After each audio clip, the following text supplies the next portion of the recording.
I'm making everyone mute. Okay. So it is to so if you have any question, you can, raise your hand, or you can, ping me over the chat also. Okay. So I'm muting everyone.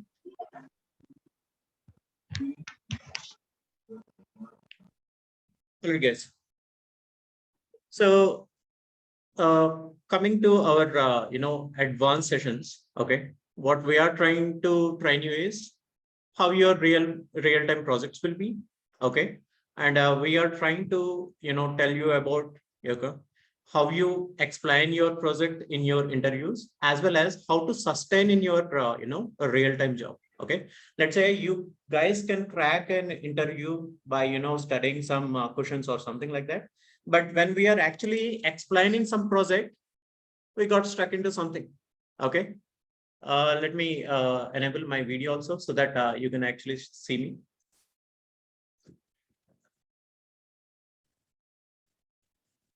Are you guys able to see me? Yes. Yes. Yeah. Yes. All right, cool. Okay. So, I mean, as a Mulesoft developer, okay, you guys already know what is Mule. Okay. So you might heard about RAML, you might heard about, how we are going to create some applications. Okay. Let us say you are gone to some interview. Okay. There they will try to ask you, what is your project? Okay. So they will first, try to ask you, tell me about yourself, and, they will try to ask you what is your roles and responsibilities, and they will try to ask you what is your project. Okay. So if you are learning some Mule, what you will try to do, you will try to add some components to your, application, and you will try to create some, basic applications. Okay. You never know what is your real-time project will be. Now, what we are trying to focus is, we are trying to create some project with you. Okay. And we are trying to focus on most of the things that we are trying to do it in our real-time applications. Okay.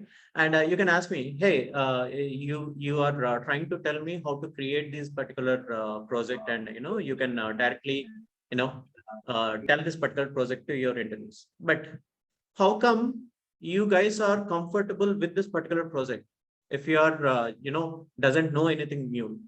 Okay.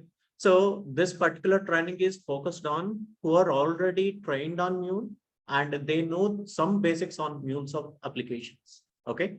And here we are trying to focus on two projects which we captured from the real-time applications. Okay. Which I am also working one of the project. Okay. So before going to that, explaining that particular project, so let me, tell me about myself a bit. Okay. So myself, Amar, and I was working on this particular Mulesoft last 6 years. Okay. So I almost worked on 6 to 7 projects. Okay. And so my experience is not completely on Mule from the moment I started my career. I learned Java, I worked on .NET, okay. I worked on Oracle applications, Oracle ADF applications, okay, and some Spring Boot applications in various organizations, okay. Right now, I was working in some MNC, okay. I should not disclose that particular company as of now, but I was working on some MNC as a team lead for Mulesoft applications, okay. So I will try to tell you, like, the project which I'm trying to deal with it. Okay. And we are trying to create some of the APIs in this particular advanced classes. Okay. So before starting it, anyone knows how the real-time projects will? I mean, some of the guys will have some understanding. Okay. So I just want to hear you from your perspective. Okay. So before starting anything, so I want to hear from you, like, so how comfortable you're with Mule, and so do you know anything about how your real-time projects will? You can unmute yourself, and, so even if it is wrong, that's fine. Okay. So here we are not going to judge anything, but what I need to understand is, I just want to know your, personal assertion, like, what is this particular Mulesoft projects and what you need to do inside a project. Getting the requirements one. Okay. If it is design, is designing, and if it is development. Okay. And later testing and later deployment. Okay, so this is a generalized flow. Okay, so getting requirements, developing the project, and deploying into our whatever the environment that we have. But so are we going to? So let us say I am going to give some simple basic requirement. Let us say I want to develop some API. Okay, so ideally in Mulesoft we are going to develop APIs, right? So in our requirement, so I want to develop some API which is getting some customer data from one of the database. Okay. So in real-time projects, okay, so as a Mulesoft developer, let us say I just listen my Mule basics. What I will try to do, let us say I went to some project. What I will try to do, I will try to create some Mule application and I will drag and drop some database connector. And I will try to create some RAML out of it. Okay. So RAML database connector, and I will try to say, hey, this particular API is complete. Okay. But in your real-time requirements, this is how we are not going to develop. Okay. So we need to aware of much more tools. Okay. And we need to aware of our API-led connectivity, how to give the access, everything we need to understand. Okay. So this is the thing that we are going to focus it in this particular session. Okay. So let me share something so that you can at least understand what we are trying to focus on. Okay. So let me share my screen.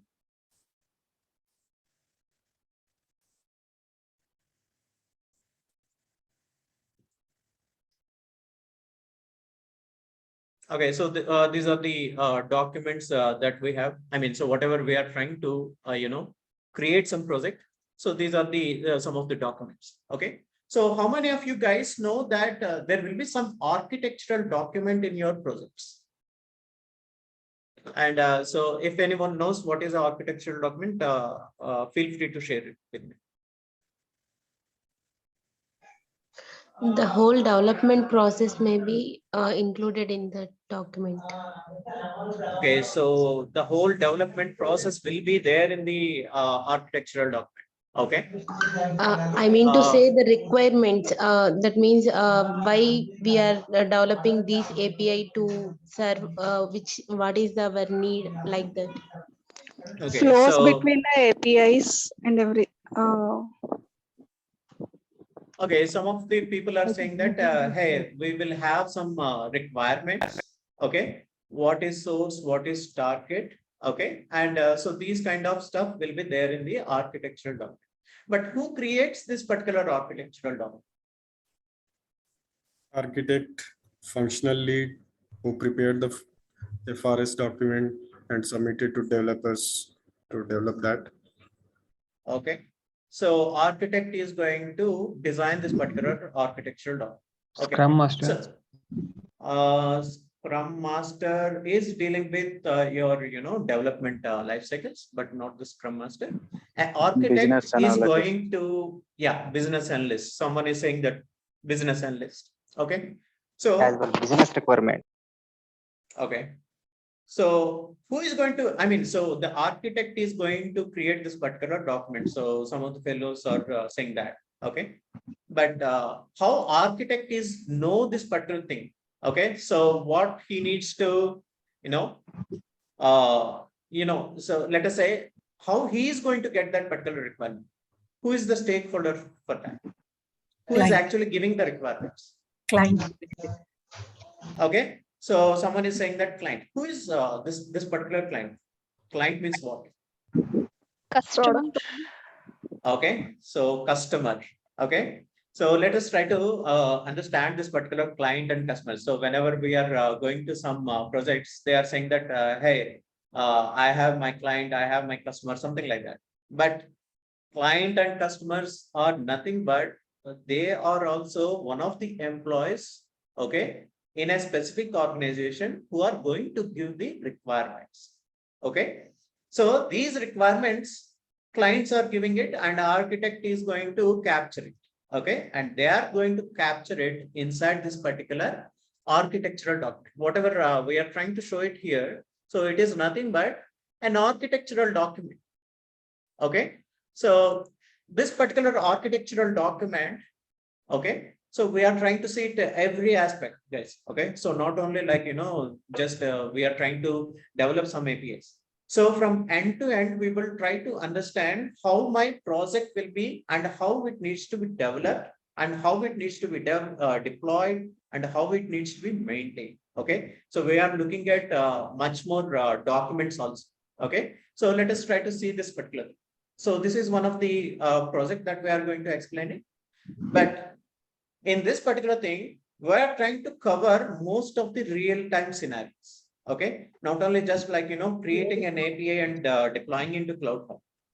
Okay, what we are trying to do is we are trying to create all the standards and through CI/CD pipelines, we are trying to deploy it and unit coverages. Okay, and all the other stuff, your standards, okay, your document preparation, okay, and how to understand your requirements, how to manage your requirements through Jira, okay, how to source versioning your entire source code we are trying to see. Okay, so these are the APIs that we are going to develop in a real-time environment.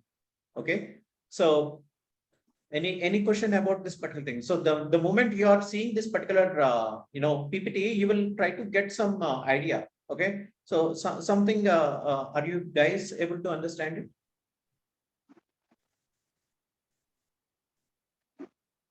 So anyone like who are looking at this particular thing, so are you guys able to understand it? What is this particular? Okay, so this is a high level. Yeah, go on. Sorry. Yeah, what are the downstream system we are using in this project, sir? Okay, so the moment you are looking at this particular PPT, so what you are able to understand it? Here we are using Mulesoft to integrate between Salesforce and Oracle database. Okay, so some of the person is saying that, hey, we are using this particular document. Okay, so this is a high level architectural document and she is able to understand we are creating some API between Salesforce and Oracle. Okay, and we are not talking about one particular API, we're talking about multiple APIs. Okay, so we are having multiple systems, guys. Okay, so in Mulesoft, what we will try to do, we are trying to create some APIs. Okay, so the first question that I will try to ask you, if I'm going to interview any person, what you will try to do it in Mulesoft. Okay, so in Mulesoft, some of the fellows will try to tell me that, hey, we are trying to create some user interfaces. We create some web applications or something like that. They try to tell, okay, in the interviews. So the moment I ask that particular question, my intention is how you understand Mulesoft. Okay, so if you are claiming that, hey, I'm having 2 years of experience, definitely I will try to understand how good you are in Mulesoft. Okay, and what you are doing in Mulesoft, at least I need to understand it. Okay, so the first question I will try to ask, what you will try to do it in Mulesoft? What generally we will try to do it in Mulesoft? We'll try to create the APIs. Okay, so yeah, so we will try to create some APIs. Okay, so one good answer. What else we are trying to create? Are connecting to end systems. We are trying to connect to end systems. Okay, yeah, that is also fine. So what are the other answers? Data integration. Okay, data integration. This is also one of the good answer. Okay, so guys, it is not just like we are attending some demo or some free session or something. Yeah, go on. It's a middleware integration tool to connect multiple system, big system, you can say, like ERP, Salesforce, and publish the data to end user. Okay, yeah, go on. Yeah. Picking up the data from the source and transforming the data according to the target organization and inserting that data to the target. Okay, so we are enabling two like multiple systems to communicate each other, being a middleware Okay, application. so being a middleware application, we are trying to connect two end systems. Okay, so Yeah, Transferring the fine. data. Connecting the data. Okay, connecting data and transforming the data. See, everything is correct, yes. But what, as an interviewer, what I'm trying to expect you is a simplified answer. Okay, that the person who is attending the interview, so he needs to give the simplified answer. Okay, and it will give me some idea. Hey, in Mulesoft, I'm trying to do this particular. Okay, so in Mulesoft, what we are trying to create, we are creating APIs. Okay, what is meant by API? Okay, so API is nothing but some fellows will tell, hey, API is a web service. Okay, some fellow will tell me, hey, API is a RESTful service. Some fellow will tell me SOAP service. Okay, so the real definition of API is nothing but you are transforming some of the objects from one particular source to another system. Okay, so we will transforming the data. Okay, so whether it is HTTP, whether it is JMS or any other protocol, I don't care about it. An API is nothing but it is transforming some data from one particular system to the other particular system. Okay, so that is what I called as APIs. We are trying to create those APIs in our Mulesoft. Okay, some APIs what we will try to create will create using HTTP request. Okay, sometimes what we will try to use, we will try to create JMS. Sometimes we will use Salesforce connector, some other thing. Okay, different protocols we are trying to use it in our Mulesoft. Okay, see, and one more thing, generally they will try to ask you, hey, what is an ESP? Okay, so is Mulesoft is an ESP? Yes. Okay, so how come Enterprise I service. will call Mulesoft is an ASP? Why we are calling Mulesoft is an ASP? So first of all, we need to understand what is an ESP, right? Okay, so what is an ESP ESP? means Enterprise Service Bus, Okay, so by which definition, is an basically ESP a is middleware tool. okay. So someone is saying that it is basically a middleware tool. Okay, enterprise service bus. Integrating various applications together over a bus like infrastructure. Okay, so it is connecting a different systems. Okay, over a bus. Someone is saying over a bus. Okay, that's fair enough. What are the other definitions that we can give?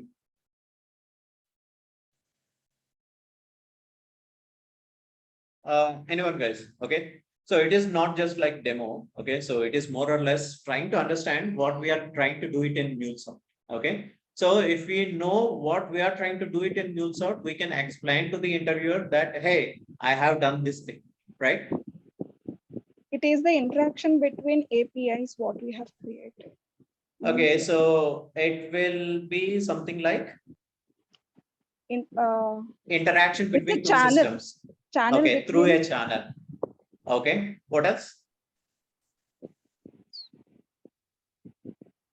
Okay, fine. So let me tell you this. Can I? Yeah, sure. Go on. ESP is a lightweight Java-based enterprise service bus integration platform to allows development to connect applications. Okay, so ESP is nothing but a Java lightweight, some application which is interacting with two applications. Okay. Yes. Yes. To be precise, that ESP should not be a Java application. Okay. So let us say we have some other ESPs also other than Mule. What all other ESPs we have? We have Dell Boomi, we have TIPCO, we have Talent. Okay. What else? So Oracle, so something like that we already have. But these things are really implemented in Java. Everything? Not really. Okay. They are not related to or strictly not related to Java. So it is any application which is giving us some option to integrate between multiple applications. Okay. What is this particular multiple applications? Okay. So we know ESP is connecting two dots. Okay. What is these endpoints. Okay, so this particular endpoint is anything. Okay, so whether it is a database, okay, some other software application, okay, some other SMTP server, some SMS gateway, anything. What we are trying to do is we're trying to create some integration between these systems. Okay, an ESB needs to provide some capability that whatever the software I'm trying to use it, I need to connect to that particular. Okay, so this is a real ESP needs to connect to multiple systems without writing any kind of code. Okay, some ESPs will try to write it code. Even in our Mule ESP, we will try to write some scripting. What is that particular scripting? We'll try to write some code or something like that. Yeah, data wave. Data view. Okay, so the moment you guys are joining, we will say, hey, yeah, it doesn't have any code. You can join whatever the competency you have, or you will have in a different, domain. Okay, you are in teaching domain. You can easily, create applications in Mulesoft. We will try to tell that. But once you are into some, classes, we'll try to tell you something like data view scripts or something like that. At that time, you will wonder, hey, this guy told me that there is no coding or nothing. Then again, this guy is teaching something, right? So the data wave scripts or whatever the scripting is just like, mapping. It is not a code, guys. Okay, so it is just like we're trying to point, hey, this particular field, we need to map it to this particular field. Okay, see, we are obviously what we are trying to create, we are creating data services between one system to the other system. Okay, so we need to tell that, hey, this particular system data, I need to pass it to this particular field, right? So that thing we are trying to map it using database. Okay, so you can ask me, hey, even Oracle Sova or some other software tools have a similar kind of thing. Yes, they do have. Okay, see, ultimately any ESB will have this particular thing. Okay, so don't too surprised that the moment you are seeing data view. Okay, any ESB you are looking at, so they will have this particular thing, because what we are trying to do, we are transforming some data to one system to the other system. Okay, so let us say my one of the system will have something like customer name. Okay, my end system which I'm passing it, it will only have some other thing. Okay, a name or something. So I need to map it, right? So that's why we are trying to write down this particular data way. Okay, and coming to our original thing. So we have saying that Mule is an ESB and we are trying to create some APIs in Mule. Okay, what kind of connectors we are trying to use it generally, in general? So obviously, if you are coming to some interview, I will try to ask you this particular question. So what kind of connectors you are mostly familiar with? What kind of connectors? Database, File connectors, Salesforce. HTTP connectors. Okay, database, Salesforce. What else? JMS. File connectors, JMS. JMS, VM connectors. VM SFTP connectors. Okay, SFTP connector. Okay. Yes. But, okay, so I'll tell you one thing. Okay, maybe you guys might surprise. Do you guys know HTTP request and listener? Yes. You guys know? HTTP listener is listening the data, and request is another API calling for the another API. Another API. Okay, so HTTP requester, HTTP listener, you guys know. Listener is, we are trying to create RESTful APIs. HTTP request is whenever external system is a RESTful API, we will try to call it. Okay, but let us say in a సరే మీరు ఇందాక ఏం చెప్పారంటే అది sir వాలిడేషన్స్ ఎలా చేస్తారు sir అంటే mapping bit by bit అవుతుంది. ఓకే, సో వాలిడేషన్స్ ఎలా చేస్తాం అన్నది, so I try to tell you. Okay, but at least ఇక్కడ మనం అర్థం చేసుకోవాల్సింది ఏంటంటే, అసలు మీరు ఒక పర్టికులర్ ఇంటర్వ్యూకి వెళ్ళినప్పుడు, so what they are trying to expect, so that we are trying to understand. Okay, the validation part and other things we will try to explore it later on. Okay, now how many of you know that HTTP requester is, how much percentage they might use it? Let us say I have 100 APIs, okay, in a particular project. How many APIs will be on HTTP requester? Just tell me your basic understanding. I mean, so just a manual guess.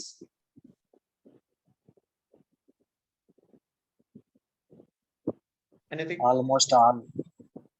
Almost all. Okay. So, okay. And so if I only use HTTP requester, why we are using a database connector, why we are learning Salesforce connectors and other things? Maybe internally we are calling one API to another API. In that scenario, also we would require HTTP requester. Yeah, one good, very good answer. Like what she is saying is, hey, internally we will try to call our projects only. So we will try to use the HTTP requester. That is also fine. Okay. So somewhere we are trying to use the HTTP requester. Okay. Yeah. Go on. Some other person is telling something. All our portals. All our portals. Okay. See, let me tell you guys. Okay. So if you are into some domain project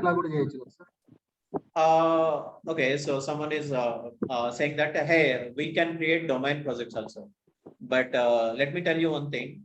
So can we deploy anything domain projects in Cloud Hub? Do we have domain projects in Cloud Hub? No, we can't. No, we can't. Right? We can't. Yes. See, let us say, let us take this particular domain project also. I have something like I worked on, let us say, like 6 different clients. Okay, out of which only one client will have on-premises server. Okay, which means that only that client can use this particular domain project. All rest of the 5 people are using the Cloud Hub environment, which means that they don't use the domain project at all. Right? So, which means that domain project is literally 20%. Okay, with whatever I have worked on. Okay, the same way, how much of percentage I have worked on HTTP listener or your HTTP requester basically, which means that my external system is providing some RESTful APIs. Then only I can use my HTTP requester to call that particular RESTful API, right? So if I have 100 APIs, how much percentage this particular HTTP requester? Do you guys, at least, assume that there will be something like 90% of your RESTful APIs. Okay, why RESTful APIs? Because all of your modern technologies, okay, you will take Oracle, you will take Salesforce, okay, Salesforce will have some dedicated connector, okay, but even Salesforce will have dedicated connector. What we have is we can still call Salesforce using RESTful APIs, HTTP requester. And do you know, in our SOAP, okay, so let us say one of my end system is exposing SOAP. Okay, so to call my SOAP service, what we are trying to use? Which connector? Anyone? Web service connector. Okay, so there is something like web service consumer connector will be there to call our SOAP services. Okay. A request, HTTP request also you can call. Okay, yeah, someone is saying that even HTTP request also we can use it to call our SOAP services. Okay, this is true, guys. Okay, just a moment, let me mute. Sir, background noise causing the audio. All right, fine. So even if we want to call some SOAP services, we can still use HTTP requester. Okay, so what we need to use is we need to use simple header, which is SOAP action. Okay, which means that whatever you are learning in your Mulesoft fundamentals or basic training, okay, we need to understand how much percentage we are actually using in our real-time process. Okay, which one we are mostly concentrate on. Okay, and what about the Salesforce connector and database connector? They still do have this particular connectors. Okay, but the percentage of this particular APIs are comparatively less when you are comparing with your HTTP request.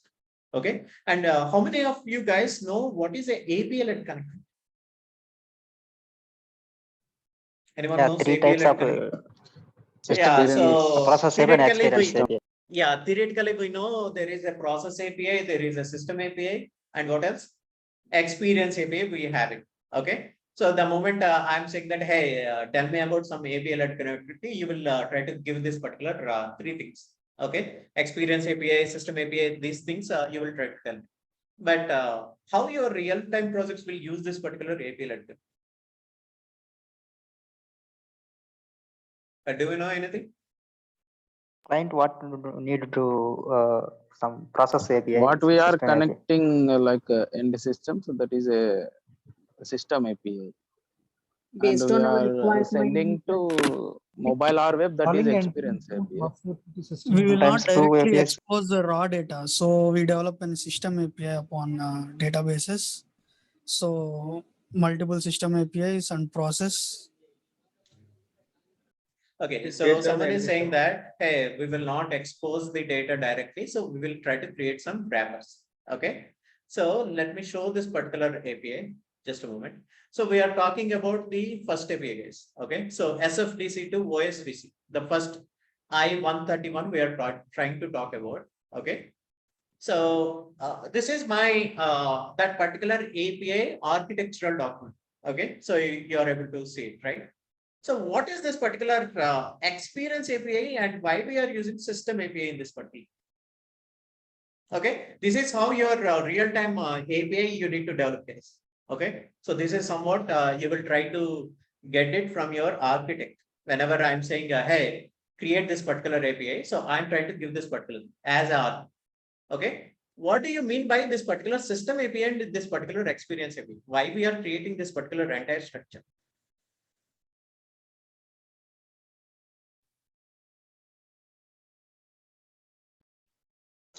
In some scenarios, we didn't want to develop the experience APIs by connecting to databases or anywhere. We didn't want the experience APIs. My question is why we are having this particular kind of structure. Okay, so I'm saying in real-time APIs, Okay, they will try to give to you something like improve this. the readability and maintenance, and if we have any issue with some API, it don't interrupt the complete work. So in that manner, we are using this 3-layer process. Okay, so someone is want going to add any other end to try system to use which the 3-layer process. Okay, but see, whenever you are into And also some. we're using the reusable purpose also. Okay, so someone is saying reusability also. Okay, so I'll tell you one thing. So even if you are In this going case, to any other project, there will be something like 99% you will try to create with API-led architecture only. Okay, out of 99% of your APIs, we will try to use this particular architecture. Not even APIs, you can say projects. Okay, if someone is saying, okay, if I'm asking some person who is attending interview, if he is saying that, hey, we are not using API-led architecture, I have some doubt on that particular project. Okay, so whatever the project that you are trying to explain, try to explain it using API-led architecture. Okay, so what you will have in your API-led architecture, we have 3 layers. One is system layer, the second one is experience layer, and the third one is process layer. When we are using this particular system API experience API, okay, see, in system API, you will try to interact with the external system. Okay, so here what we are trying to do, we are trying to interact with what? SFDC to OSVC. Okay, so what does this mean? SFDC to OSVC. Salesforce database to Oracle. Okay, so some Salesforce is trying to what? Post some data back to some Oracle system. Okay, so in this particular scenario, what we will try to have, my system API is nothing but my Oracle system. Okay, what is my experience API? So I'm going to create a project for my Salesforce system. Okay, so my Salesforce application will try to interact with my experience API, and from the experience API, what I will try to call my system API. Okay, so in system API, what you will try to do, you will try to create only connectivity. Okay, so which connectivity we will try to write it? So I'm trying to connect to my OSVC system. Okay. Yeah. So I am trying to create some connectivity inside this particular system. Okay. So any transformation logic or anything, so I will try to write it in my integration, your experience API. Okay. What about process API? Okay. So let us try to see some process API also, so we can understand. Okay. So something like process API, we will have it something like that. So you can ask me, hey, why we don't have experience API in this thing? Okay. So whenever someone is asking, in which case you will try to use process API. Okay. So this is for your interview perspective, guys. Okay. So in process API, what we will try to write, see any other system. Okay. So let us say I have some API, I need to pass some data to multiple endpoints or multiple systems. Okay. In that case, I will have a process API. Okay. The second case where we will have this particular process API is if my application is triggering by some scheduler. Okay. We will have scheduler, right? Or component, Mulesoft component scheduler will have it. So if we are using scheduler, we will try to use the process. Okay. So don't confuse with this particular thing. See, whenever you are explaining, generally what we will try to ask you is, hey, try to explain some API, whatever you have developed in your project. We'll try to ask. Okay. I want to understand, are you guys are able to tell me the whole API story using this particular API-led connectivity or not? We will try to understand. Okay. So if you are saying that, hey, I used API-led connectivity, I have my system API, I have my process API. Okay. If you are telling like this, okay, generally most of the APIs will have one experience API, one system API. Okay. So let us say in this particular case, what we are trying to have, this particular case, what we are passing, some account information we are trying to pass it.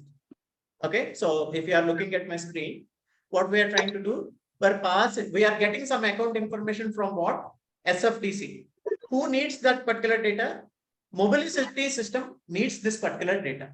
Okay, so if you are trying to explain this particular API, what you need to tell is, hey, I have my system API for my Salesforce SFDC. So this particular thing we are talking about SCA1002. Why? Because this is the target system of this particular API. Okay. So for my target system, what I will have, a system API will have it. Okay. And what is my experience of the API will have? What is this? Source system.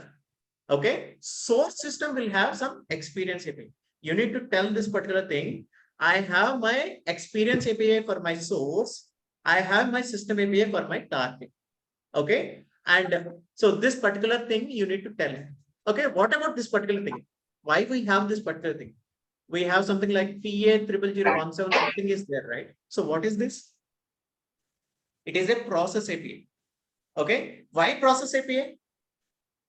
So if any error is coming here, what we are trying to do, we are trying to push it to Splunk and we are trying to push it to some database. Okay, what we are trying to do, the same payload, we are trying to pass it to two end systems. That's why we have a process API. Okay, so it is not only like, your project guys. Okay, so whenever you are explaining anything in your interviews, hey, so you will try to say, hey, I created some API between, let us say some, Oracle system to some other Salesforce system or SFDC to SAP. So you need to tell them, the interviewer, that, hey, for my SAP system, I have a system API. For my SFDC system, I have a experience API. Okay, so we created this particular API data picture. You need to tell me that thing, guys. Okay, so before telling this, if they are asking where you got this particular requirement, what you need to tell? You got your requirement from your architect.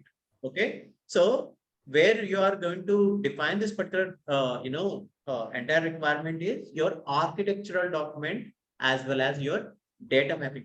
What is this particular data mapping? Anyone knows about this thing? Let us say I want to just take this particular thing. What we are trying to do, we are trying to deal with our account information from mobility to SFDC. Okay, so here you're getting some account information from Salesforce. Okay, what kind of fields you need to get it, where we are going to define it? We are going to define it in our data mapping sheet. Okay. So when I'm asking you, hey, try to create this particular API, what I will try to give you is both the data mapping sheet as well as this particular architectural document. So let us try to show you how this particular data mapping sheet will be. Okay. So let me open this thing. Which one we are trying to understand? Mobility to SFTC. Yeah, this is the one. You guys able to see my screen? Yes. You're able to, right? Okay, so this is how your data mapping sheet will be, guys. Okay, so they will try to give this particular requirement. So whenever you are into some project, they will try to give you this particular information. So if I'm creating, hey, create some API between this particular system, what I need to do? I need to pass some data from one particular system to some other system. Okay, so in that particular data, what is there, I need to tell, right? So this is how they are going to define this thing. Any question, Jyoti or Nagesh? Okay, fine. Okay. Sorry, yeah.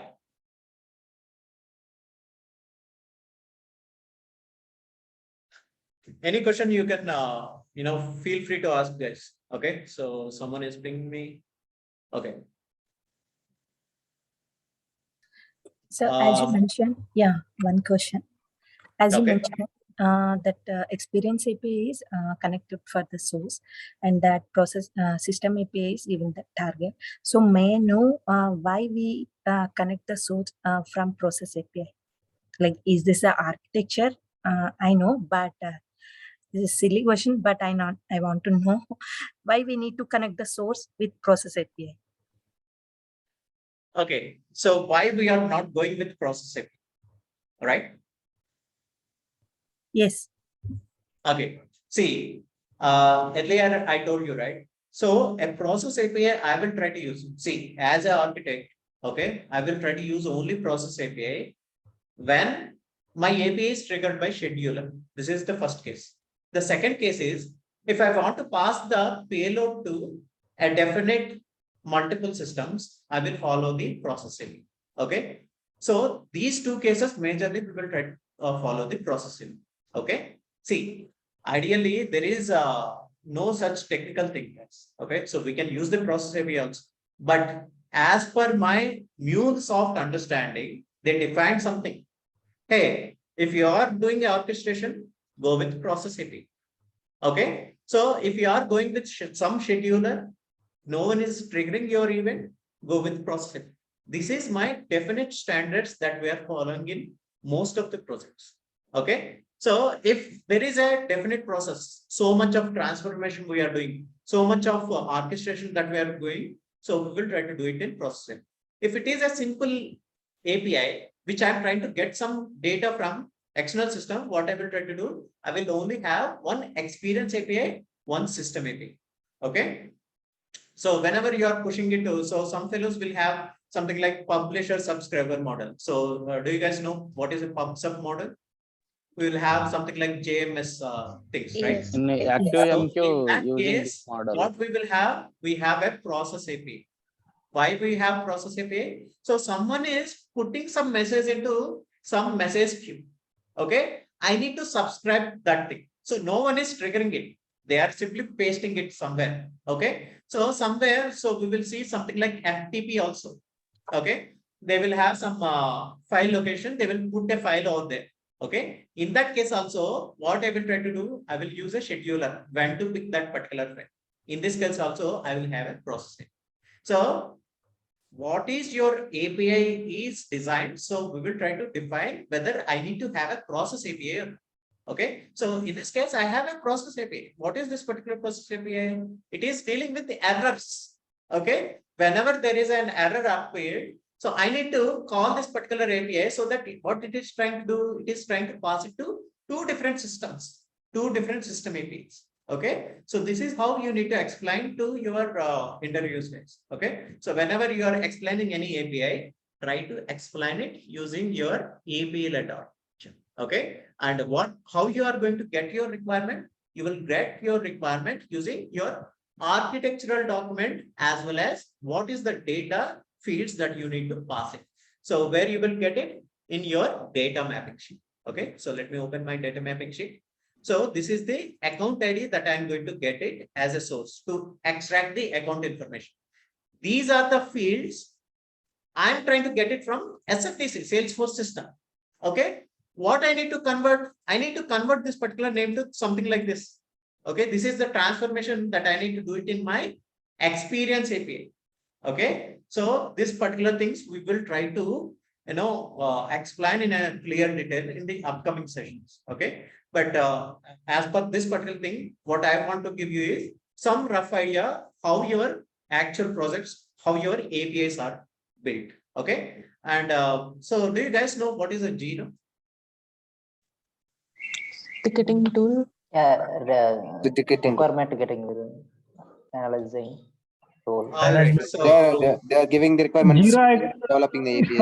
Jira is actually develop. We can say that completely development. Follow development. We can say. Management. They are following. Okay, so who are already working on some technology, they already know that what is this particular purpose of Jira. Okay, so some fellows will not know what is this particular Jira. So it is a project management tool.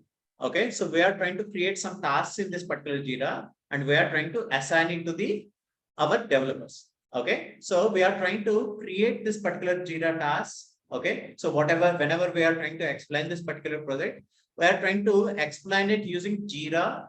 We are trying to explain it using our Bitbucket also. What is this particular Bitbucket? Anyone tell me?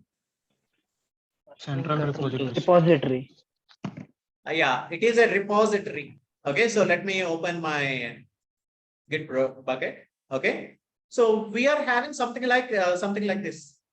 Okay, so in this particular workspace, I have my APIs. Okay, so many of you thought that, hey, if I'm joining a project, what I will have only one repository. In that, I will have all the experience APIs, all the system APIs. But in your real-time projects, what it will be, so every project will have dedicated repository. Okay, so if I have an experience API, I have a dedicated repository. Okay, they will not combine everything into one repository and they will put it into them. Okay, so these kind of things we will try to understand it. So as per process, whatever the things that we are trying to do it inside our projects, okay, we'll try to explain in that way only. Okay, we will try to take Jiras, we'll try to create the Jiras, we will try to create branches. Okay, how to create pull requests, what are the things that we need to understand as a standards, we'll try to focus on in this particular upcoming sessions. Okay, but as a suggestion, okay, if you guys are going to some interviews, okay, mostly you can't explain your project. That is the first thing that you are lacking. Okay, the second thing is, if you are cracking your job, once you are into some company, you are not able to work it anywhere. Okay, you don't know how to do this particular process, how to get the requirements. Okay, what are the things where you need to start it. So all these things we are trying to cover it in this particular upcoming sessions. Okay, so what we are trying to do is we are trying to create two different projects. Okay, so we are trying to implement those projects. Okay, and you can put it as your real-time projects. Okay, you can explain those projects like, hey, I have done this particular thing. So I created this particular APIs. Okay, the moment you are creating something like a 10 to 15 APIs, you get familiar with how your real-time process will. Okay, and this is my confidence that, see, without this particular process, none of the projects will be there.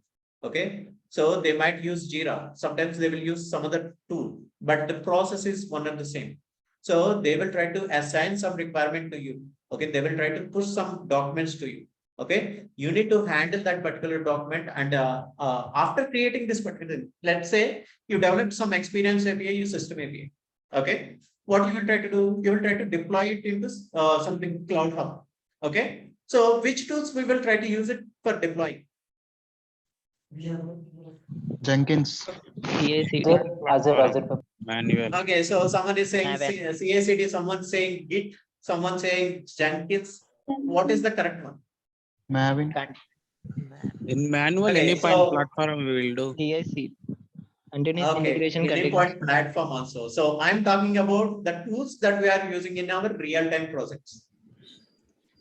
We can deploy from any point. Jenkins and Maven. We can. Okay, so someone Jenkins. is saying Jenkins, someone is saying something else. Okay, so we are trying to use the CACD tools, guys. Okay, so the Jenkins is correct one. And also Okay, Azure AWS DevOps also. is correct one. Okay, your urban deploy is correct one. See, every project will try to use a specific set of tools. Okay, but if you are saying that, hey, I worked on something, I have worked on some real-time project, at least one of the tool you need to know. Okay, how to configure that. Okay, how to configure your Jira, how to move that particular task to different steps. All these things that you need to practice. Okay, so whether you guys are continuing with this particular session or not, okay, but at least what you need to understand is try to learn Jira. Okay, try to learn one of the CI/CD pipeline, whether it is Jenkins or your Azure DevOps. Okay, you need to understand Bitbucket and Git. Okay, without this, don't go to any project. Okay, you will not only create problems for your code, you will create problems for the others code also. Okay, whether you know Mulesoft or not, I'm not concerned about it. At least you guys need to understand this particular Git, guys. Okay, Bitbucket and Git, try to learn it, because none of the projects will not have this particular, without this particular tool or Git, there will be no projects. Okay, so sometimes they will try to use SVN or some other tool. Okay, but 98% they will try to use the Git, all the major projects. Okay, and the other things that you need to understand is what is a Cloud Hub, how we are going to deploy Cloud Hub. Okay, so at least you need to understand what is this particular design center, Exchange, API manager, runtime manager. So this particular process flow you need to understand. Okay, so I'll try to tell this particular process flow. I mean, so as a developer, where I need to start it, where I need to end it. So I'll try to tell you tomorrow. But so I'm just, stopping this particular thing, but I'm just leaving it to for your questions. Yes. I had one question regarding, as we discussed about API-led connectivity, I faced one question. Hello. Hello. Yeah. Yeah, so we had a payload which we need not to transform, as the target and source system is having same format. So we had some payload. We use process API and system API. Do we need to use experience API? See, as a API standpoint, okay, process API we will not directly expose it to the external system. Okay, Yes. so any external system which is interacting with our APIs, it should be through experience APIs. Okay, so this is the fundamental rule that we are going to follow. Yeah, so Okay. experience layer is must in this case. Yeah, experience API we will try to create. Okay, Yeah. so if they are creating a process API, which means that experience API is putting something like not a direct interaction or request response code. It would be something like pasting it in a JMS or file protocol or some other protocol which is doesn't have a request response. Okay, in that case only as an architect I'm going to develop. Okay, so there will be some cases where some people will try to develop it, but that is not as per standard. So as per standard, whenever there is an external system, it will interact with only experience APIs. Okay, so this is your fundamental of your Mulesoft. Yeah. Thank you. Yes. Yeah, good. Excuse me. Yeah, go on. Yeah, mainly commonly used for every event here. How to secure the APIs and how to handle the errors. Okay, so how to secure the APIs, how to handle the errors. Okay, so Yes, it is a major topic, guys, but at least if you are going to some interview, okay, so do you guys know what is a client application? No, so I'm talking about client application. a client ID, client secret policy, we will try to create it, right? Yes, as an API manager. Yes. Yeah. Go So to the how API this particular this particular client ID, client secret, how we are going to create it? So let me explain it in this way. Okay. So you are able to see my screen, right? It is for everyone understanding, guys. Okay. So even if it is boring, just try to hold it up. Okay. I'll try to explain it this way. See, what we will try to have is, I have this thing. My experience API is this one. My system API is this one. Okay. So what I have something like SFDC system is my experience API. Okay. So this is something like a mobility system API. So from mobile database, we are trying to extract something. Okay. Just a moment. This is mobility system API. So how we are going to create some security. Okay. So in general, what we will try to do, this particular experience API needs to interact with this particular system API. Okay. So in real time, what we will try to do is, see, when we are dealing with our Mulesoft development classes, what we will try to tell you is, hey, for this one, we will try to create some client application. Okay. That particular client ID, client secret, we will try to configure it here. Okay. But in real time, we will not configure something like this. What we will try to do is, we are trying to create a client application in this layer, experience layer. We will try to create a client application, and we will give the access to this particular thing, this particular mobility system API. Why? Because the same experience API, it will try to call multiple system APIs, guys. Okay. So if I want to create a client application here, I need to maintain in an experience API, I need to maintain 20-30 client ID, client secrets. Okay. So in real time, how we are going to create? I will create a one client application, and that particular client application, I will give the access to multiple system APIs. Okay. And you can ask me, hey, this particular client application, are we going to give it to external system? We will not give it. What we will try to do, we'll try to create one more client application. Okay. So one more client application we will create it. What we call it as external client application. External client application we will try to create, and this particular client application only it will have. Okay. This is how we are going to provide the security. So with this particular client application, the SFDC team only can call experience API. They can't call system APIs. They don't have access. Okay. Who is having access? Our internal client application will have the access. Okay. So this is one of the crucial step. Okay. By specifying, so if I'm trying to assess my developer, okay, who is going to join recently, the moment he creating this particular client application also, I can say that whether he has the real-time, experience or not. The moment I see that, I can tell them. Okay. So just before few hours, I have similar issue. One of my developer is creating a client application for my experience API, and he created for everything. So he gave the access to all the system APIs. The same client application, he give it to external team also. If he is giving this particular client application, what they can do? They can access the system APIs also. So which means that I'm providing, I'm destroying my security at this particular level, which means that I'm creating a one client application and I'm giving it everything, and I'm giving it to external system. It doesn't mean that you're providing security. You're providing all the access to external system. Okay. So what we will try to do, we'll try to create two external application. One is external application, one is internal application. Okay. So this is how we are going to configure.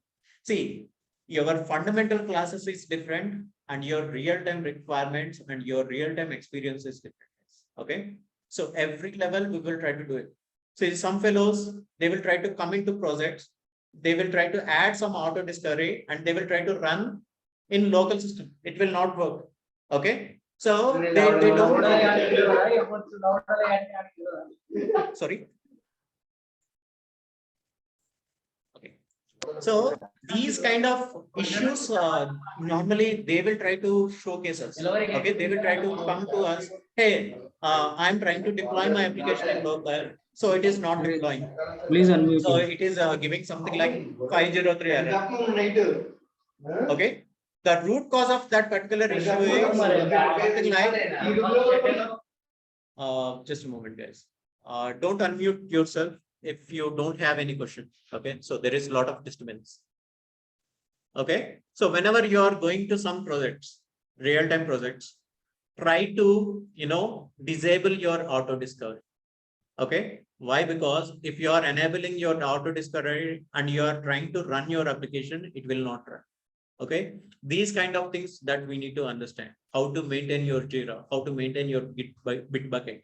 Okay, what are the documents that you need to create it? What are the standards that you need to follow? So everything we will try to cover it in this particular sessions.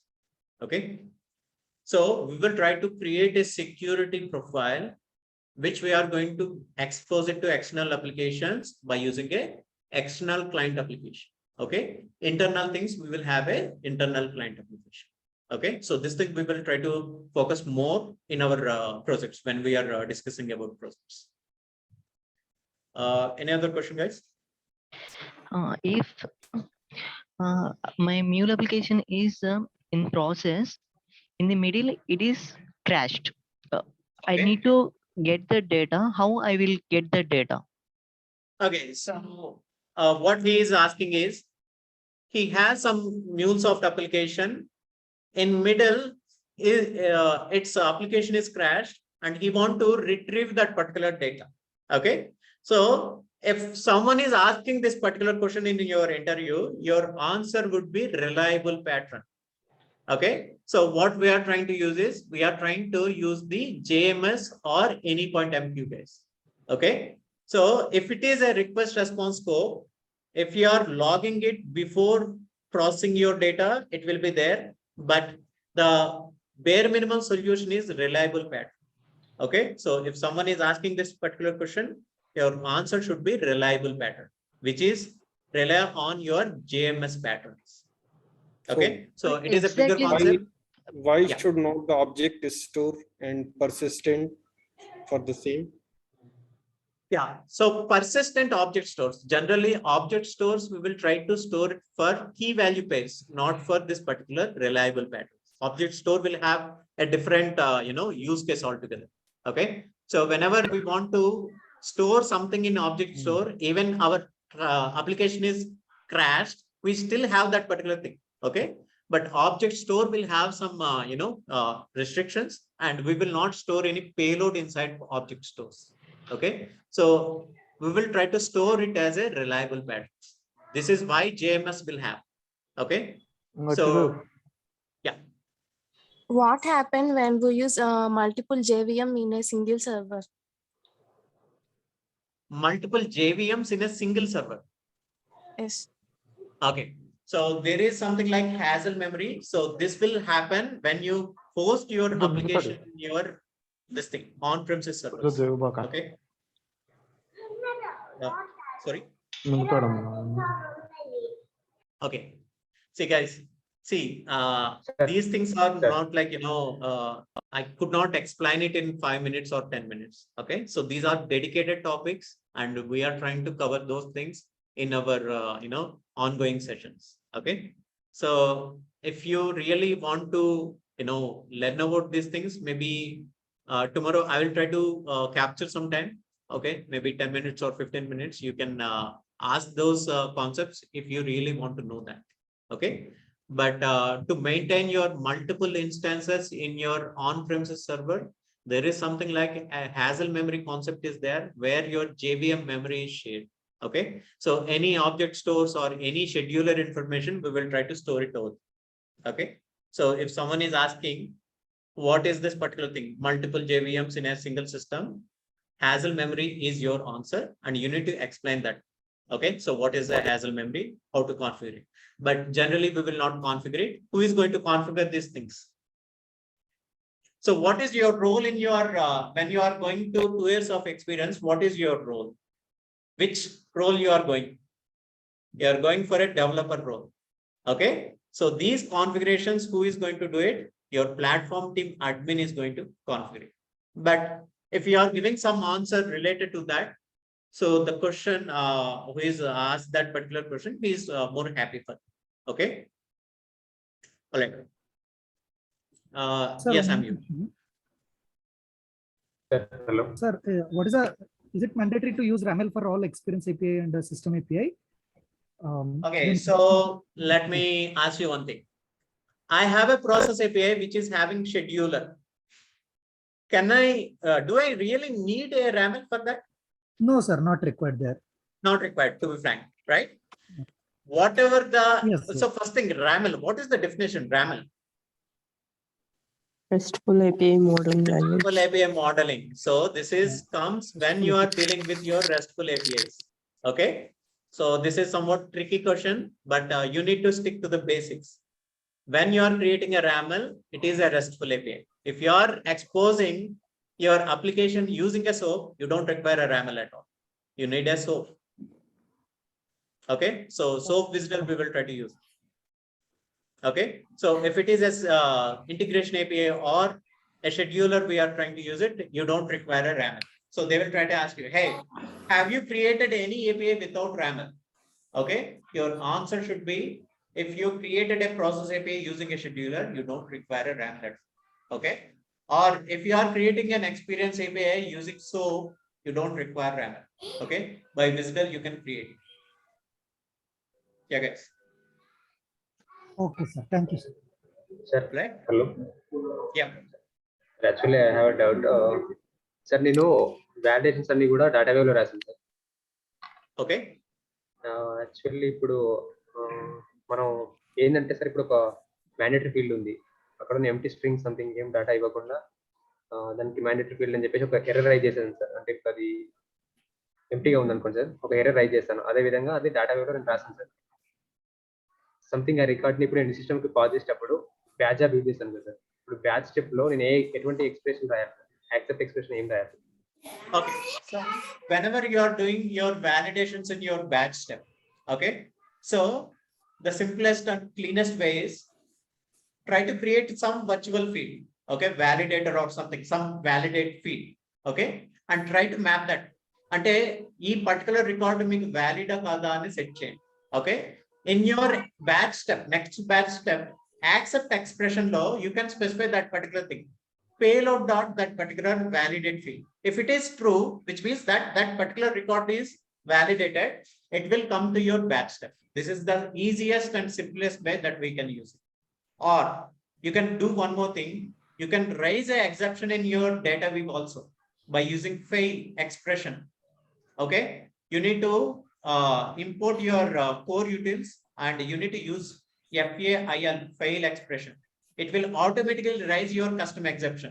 So this particular, if you are raising a custom exception in your preceding batch step, your next batch step, try to accept only successful records. Your failure record will not appear out. Okay. Does it answer your question? Thank you. Yeah, all right. I have one question. Usually we call one API to another API. We can use HTTP request, right? So already you mentioned 100 API, something you have taken some example, right? May I know the answer for that? Like, for example, 100 APIs. So how many we need, how many HTTP requests? Is it one or how many? No, so the real question is, you will create experience APIs, you will create system APIs, right? In your real-time projects. But if you ideally ask me how many APIs will be there in system APIs, ideally we will have something like 25 to 30 APIs.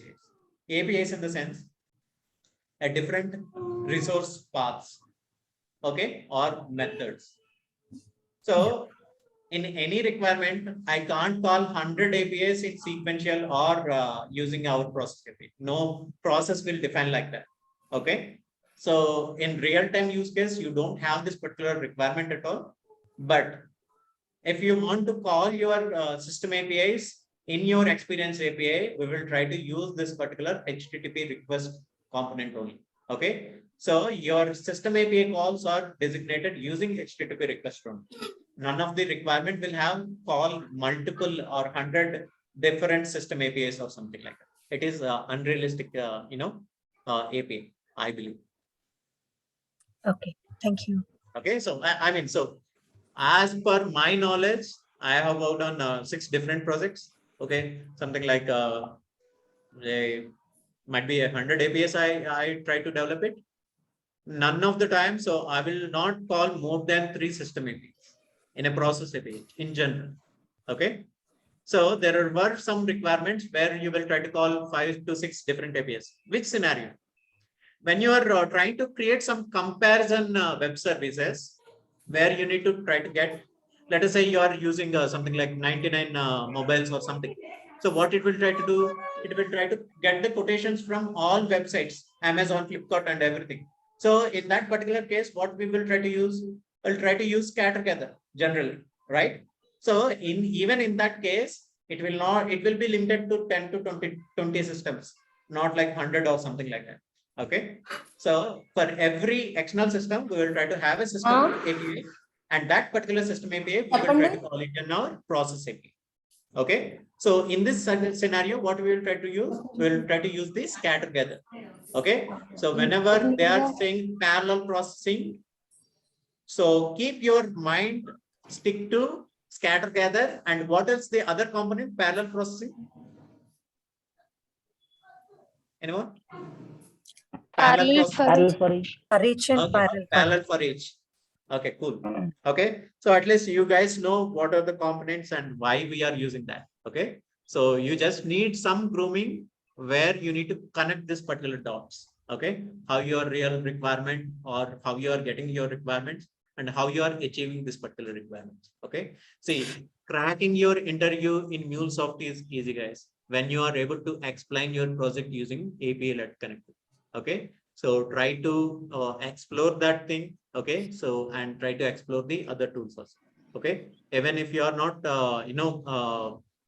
coming to the next sessions, at least my advice is try to check your API-led connectivity and try to explain your project in that manner to your interviewers. So it is easy for them to understand that, hey, this particular guy has some knowledge on how my real requirements works. Okay, he will try to understand that. Hello. Moreover, while we are explaining the projects, like we face more questions about API-led connectivity itself. Like they try to confuse us. So here, we say that we need experience layer and process layer and system layer. The immediate question will be like, so how in out of 15 APIs you developed, how many system APIs you have developed? These type of questions. So if we say system API, we have developed like a couple of system APIs like that. So then the question will be like again, so you developed a system API, what actually a system API? And if you are using transform message in system API, so you mean to say you developed a process API. In this way, they try to confuse. So what actually that means? Yeah. See, it is like, see, if you are an interviewer, okay, the moment you are asking some question, if the other person is, trying to explain something, okay, what you will try to do is you will try to confuse that particular person. So why he's confusing? Is he somewhat funny guy? No, what he was trying to understand is how comfortable you are with that particular concept. Okay, how good you are understanding that particular concept. Okay, the moment we are saying system API, we generally not create any transformation messages in the system API at all. Okay, of only a payload to JSON only we will try to convert. Why we are using application JSON is because if you are converting your payload to application JSON between your experience API to system APIs, it is very lightweight. Okay, you will not pass any XML things or to your internal systems at least. Okay, so it is the bare minimum standard that we are going to follow. Any experience API to system API will try to convert into application JSON formats. Okay, and later point of time in the experience layer, we will try to convert our transformation messages. Okay, so why they will try to confuse is the fundamental thing. The moment you are saying, hey, I created some transformation message in my system API, you're giving some hint that, hey, I'm not pretty much sure about this particular API adopting. Okay. The moment he realized that, hey, you don't have this particular knowledge, he will try to ask so many questions. Okay. The moment you need to realize, hey, I haven't worked on this particular project anymore. So that kind of nature they want to extract from you. Okay. It is not demotivating you. But the thing is, how strong you are into that particular concept, they want to understand it. Okay. So it is not that, hey, if they are confusing some point, okay, what you need to do, if you are strong enough in that particular concept, you can explain that particular thing in a proper way. Okay. And my personal suggestion is, if the interviewer is saying or strongly arguing one thing, okay, don't deny that. Just keep your smile and carry on with that, because so it doesn't make sense to pull him up in some discussion. Okay, our interview should be a plain and simple. Okay, if I know some concept, I'll try to explain. If I don't know, I simply say that I don't know that particular. Okay. Yes, in But that particular don't thing, I have answered like, why do you use system API? Then I try to connect external like systems. So we developed a system API upon that. I have answered that, and so yeah. yeah. And I one mean, more see, question. yeah, go on this. Uh, Yeah. if dependencies of same version added in pom.xml multiple times, and what's the error we get? Sorry. If dependencies of A same version in conflict pom.xml. resolution error will happen in the pom.xml. Okay. Even if you are adding multiple projects with the same name, same group ID, you will get a conflict error, which means that one of the node is conflicting with the other node. Okay. You will get a compilation kind of error. Okay. So what is runtime error and compilation errors, guys? Do you know about this thing? If we get error at the runtime, then we call it as a runtime errors. When we are compiling the code, if we get error, we call it as a compilation errors. Okay, so what about a data error and system error? In real-time projects, you will get these things: data error or system error. Or normally we will call it like that. Error will belongs to business errors, and if you are passing wrong data, like if it is expecting integer, if you're passing some string or something, so this is wrong data type which we are passing. This is through a data type, data error. Okay, fine. Okay, so and try to remember this thing. Whenever you are into some project, almost like 98% you will get data errors only. Okay, you will get some expression errors, you will get some other data errors. Your system errors are not too frequent. Okay, so it is very minimal. Okay, but when you will get system errors? Connectivity issues. After the code deployment. Updating issues, right? Server downtime or DB connectivity. Yeah, server downtime, or if you are connecting to some external system, you are giving some wrong credentials or something, you will get a system error. Okay. So in general, we'll try to ask about this particular system errors and data errors. Okay. But try to understand that you will max get data errors, guys. Okay. So we need to create our data types properly in our RAML. So that is your gateway to fix most of the data errors. Okay. So take my point, whenever you are developing any API, create your data types. Okay. Create your RAML properly. So it will, filter out most of your errors at that time. Okay. Your API kit router will validate this particular incoming data, and your job is in a happy path. Okay. If you are not defining your data types correctly, your job will be a hell. Okay. You need to deal with all these data errors. Okay. Take my point. So if you are placed into some project, okay, try to focus mainly on your RAML, try to define your RAML properly. Okay. Take my point. All right. Any other question? I have one question, sir. Yeah, Two yeah, endpoints Samuel, ఉంటాయి go. అంటే two different systems ఉంటాయి sir. యాక్చువల్గా మనం రామెల్ system ఏపీఐలో రాసుకున్నప్పుడు అంటే connect అవ్వడానికి మనం process AP నుండి connect అయ్యేటప్పుడు సేమ్ ఎండ్ పాయింట్ యూజ్ చేయొచ్చా అంటే సిస్టమ్ ఏపీని కనెక్ట్ అవ్వడానికి? బట్ ఆ సిస్టమ్ ఏపీఎస్ మాత్రం రెండు డిఫరెంట్ ఎండ్ పాయింట్స్ కనెక్ట్ అవుతాయి. Sorry, Samuel, you are breaking up. Not able to hear you. Sir ఇప్పుడు వినిపిస్తుంది? Yeah, go on. సార్ ఇప్పుడు యాక్చువల్గా మనకి రెండు డిఫరెంట్ సిస్టమ్స్ నేను కాల్ చేయాలన్నప్పుడు సిస్టమ్ ఏపీఐ నుండి కాల్ చేయాలి. సో సిస్టమ్ ఏపీఐలో కామన్ ఎండ్ పాయింట్ ని యూజ్ చేయొచ్చు అంటే ప్రాసెస్ ఏపీఐ నుండి మనకి రెండు టైప్స్ ఆఫ్ డేటాను పంపించాలి. I got your question, but what we need to do is in system API, okay, if the payload or if it is identical payload that we are going to get it from two endpoints, we will try to expose two endpoints from the system API. Okay, if it is some kind of orchestration also, we will try to use a process API to call that particular system API. Okay, so external system కి సంబంధించినంత వరకు మనం two end points ని same system API లో ఒకటే flow లో configure చేయాలి until and unless it is an enrichment. Okay, అంటే ఫస్ట్ వచ్చిన పేలోడ్ లో ఉన్న సమ్ ఆఫ్ ది ఎలిమెంట్స్ తీసుకుని నేను సెకండ్ ఎండ్ పాయింట్ కి అంటే సెకండ్ అదే ఎక్స్టర్నల్ సిస్టమ్ కి మళ్ళీ కాల్ చేయాలన్నప్పుడు మాత్రమే I will try to do this particular.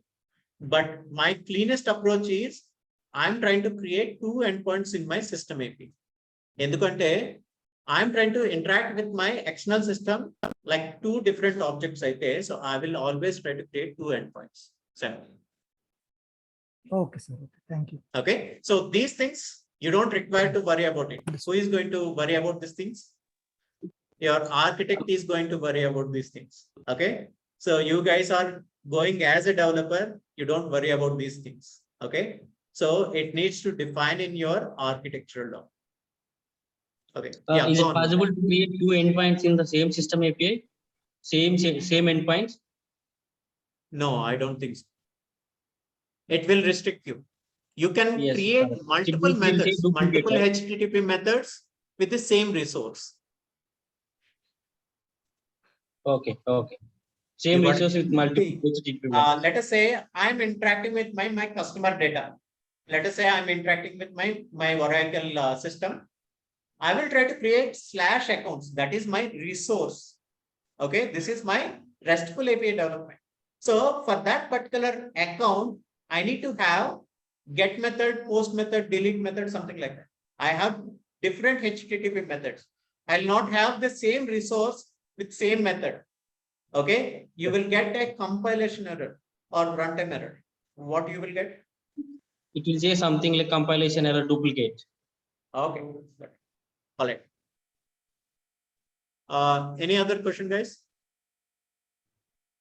One question related with the project. So what should be the approach if we are migrating our existing SOA integration interfaces with ERP to Mulesoft because of scalability and code changing multiple existing issues with the SOA integration? So what should be the approach?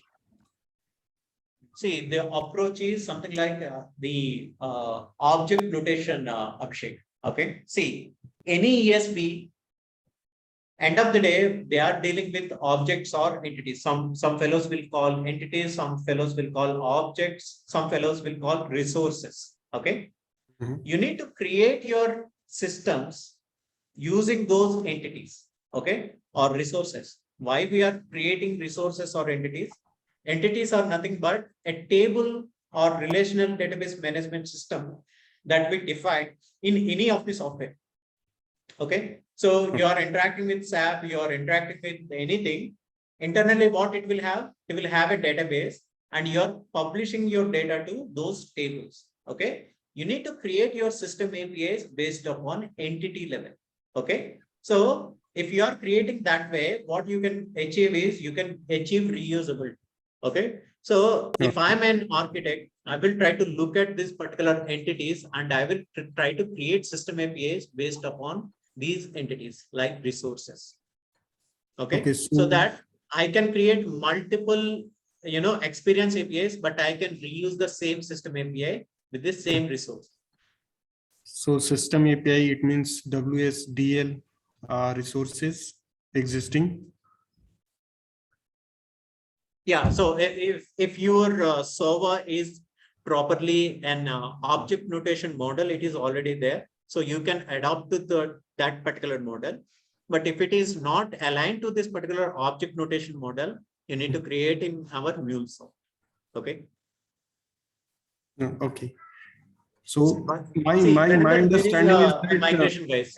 we should proceed sorry. with the SOAP services, or we need to starting from the scratch RAML designing regarding Don't that. go for SOAP services, guys. Okay. So okay. why? Because see, whenever they are asking what is the fundamental difference, why we are going with SOAP or RESTful, not using SOAP, the answer that you need to get is, whenever you are calling a SOAP service, what you need to do, you need to give a service URL. Okay. Visible document, you will try to expose it. You will try to select a function, which service you want to call. Okay. But internally, what it will try to do is, this particular service, it needs to be processed in the external server. Okay. What is this particular service? What it will try to do? What kind of data type it will try to do? All this particular calculation, it needs to do it in the external system. Okay. If you are using a RESTful API, you are clearly defining in the calling itself. You are interacting with this particular resource, this method, this data type. Okay. So this particular additional computation, it will not happen in your external system. Okay. So this is the major bottleneck for your service latency. Okay. Don't go for SOAP services. See, whenever you are going to any projects, there will be very less number of SOAP services, are mostly dealing with our RESTful APIs. Okay. Don't ever go with SOAP services. That's mostly like if you are building your application from scratch. Okay, that suffice. Thank you. Yep. Yes, I have one doubt. So we have workers, right? So on what basis we will change the worker size? Okay, full. Okay. So there is something like they will try to ask you what is a vertical, what is that? Vertical scaling and horizontal scaling, you guys know, right? Okay. See, you need to explain this way. So if you need to do more computation on the payload, or if you are pushing a huge payload, what you need to do? You need to do the vertical computation, your vertical scaling, which means that you are increasing the computation of that particular instance. Okay. So if you want to process multiple requests, what you will try to do? You will try to increase the horizontal scaling, which means that you will try to create multiple workers. Okay. So if your payload is big, your payload is increasing, go with vertical computation. Okay. Your vertical scaling, because your computing power is increased in vertical manner. If you want to process multiple requests in a single minute of time or stipulated time, go with multiple workers. Okay. This is the fundamental difference. More computation, vertical scaling, more number of requests, horizontal scaling. Simple enough. If request load is increasing, then we can go for the horizontal. If payload is high, then we can go for vertical. Okay. Yeah, exactly. On the same way, like another question. So on what basis we will increase the in batch size? Okay, so generally, if I have some API, okay, if someone is saying that, hey, your API is not performant, okay, what I will try to do is how many resources I exposed in that particular API. Okay, so if I have a project, let us say I have only one API which is getting 100 requests, okay, which means that in a minute of time, I will get only 100 requests that particular jar altogether. Okay. If I have 20 APIs in my system API, okay. And for each API, if I am getting something like 20 requests, okay, 120 is less compared, but 20 into 20 is something like 400 requests I am getting it. So I need to compare how many requests that I am going to get it from each individual API and how many number of APIs I have it, I need to consider that thing, and I need to increase my worker size or my vertical scaling also. I need to do it. Okay. So this particular thing, what we call it as non-functional requirement text, NFR. Okay. So Amarnath, this not particular asking this one. NFR, where we will have it is your functional design documents. Okay. We'll try to learn more about these functional design documents and how to scale this particular thing. Amarnath, actually, I'm asking about the batch processing. Batch processing, we will change the batch size, right? For example, now I'm for my request, I'm sending 1,000 records. Maybe it's increasing after maybe 10,000. So it's only based upon the size of the payload which we are getting. Based upon that, we will change the batch size, or on what basis we will change the batch size? So the batch size, I need to consider whether my system is able to do the bulk insert or not. Okay. If it is not doing a bulk insert, even if I change the batch block size, it doesn't matter. A fraction of seconds will be increased. Okay. So if I'm able to make it as batch aggregator, and if my external system is trying to capable of how many requests it is trying to pass it, let us say if we are using a database connector, okay, what it will try to do, it will have a bulk insert method. Okay.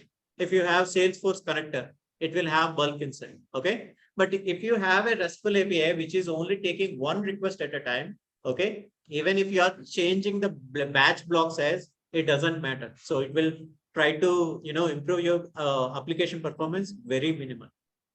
Okay. So based upon my batch aggregator, I need to define my batch size.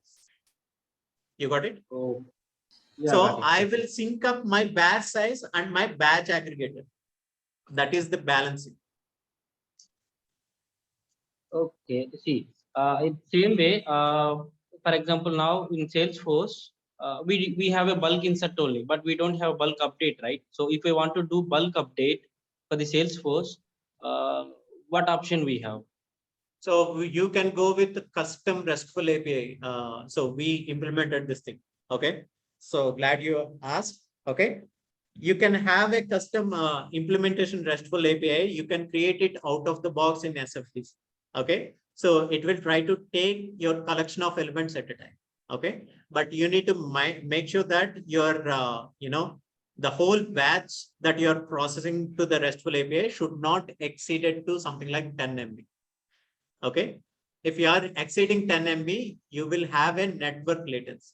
Okay. You need to consider your how much payload that you are trying to pass.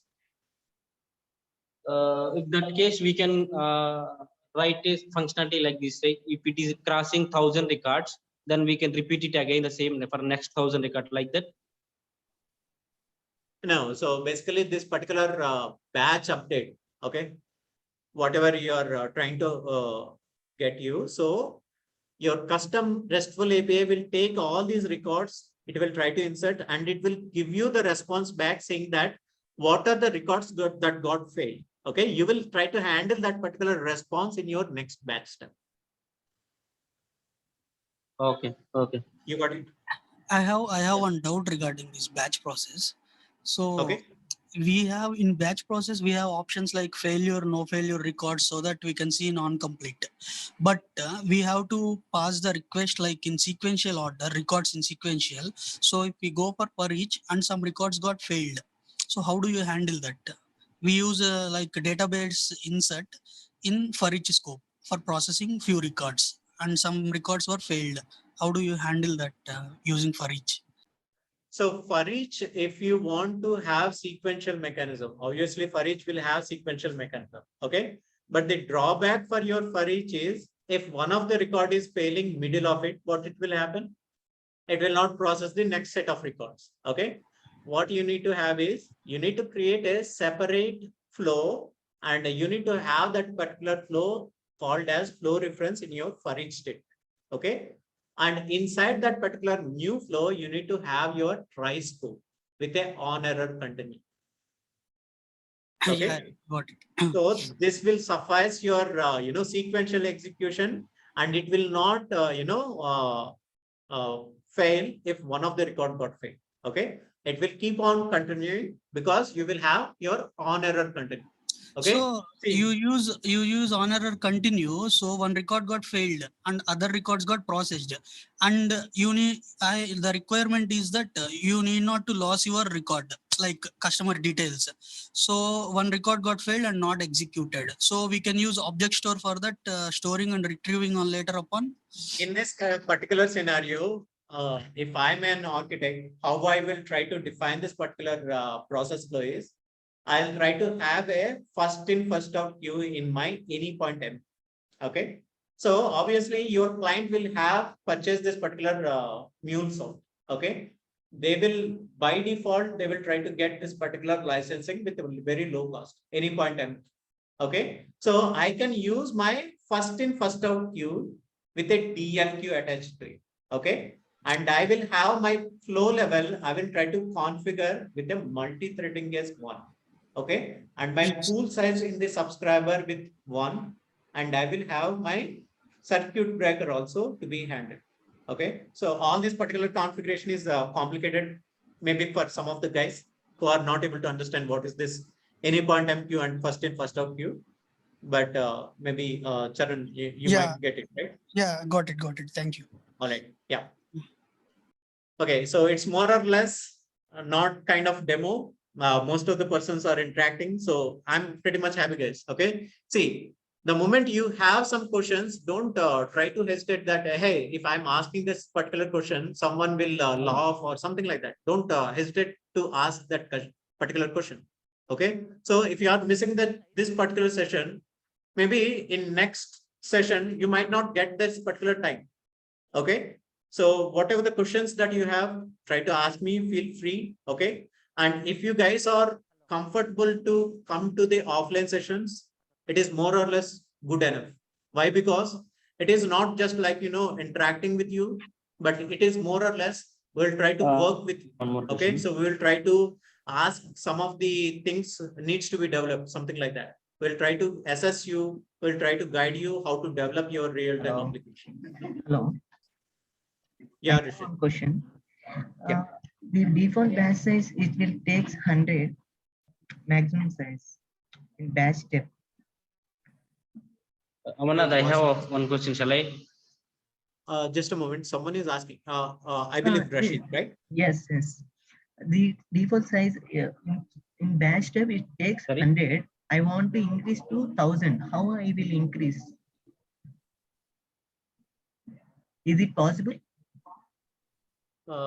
Sorry, I didn't get you. In batch step, in batch processing, it will take 100 as default, 100 as queue size. You can increase the batch block size, Rashid. Okay. Yeah. And if you want to consolidate your payload, you will have a batch aggregator. There you can specify how many records you need to take into consideration for batch insert or bulk insert. Okay, you can make use of batch aggregator. Okay, and you will have something like streaming also.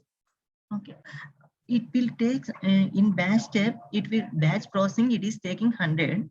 In batch aggregator, I keep 1000 like that. You said it's taken as bulk data. To be precise, it is a misconfiguration in your batch step. Okay. Yeah. So you need to configure your batch block size higher, your batch aggregator lower to your batch size, whatever you're configuring.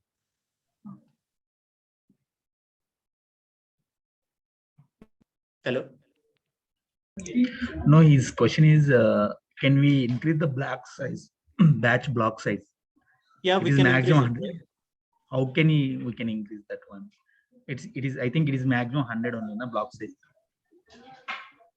Batch block size. Yes, by default it is 100. Can we increase to 1000?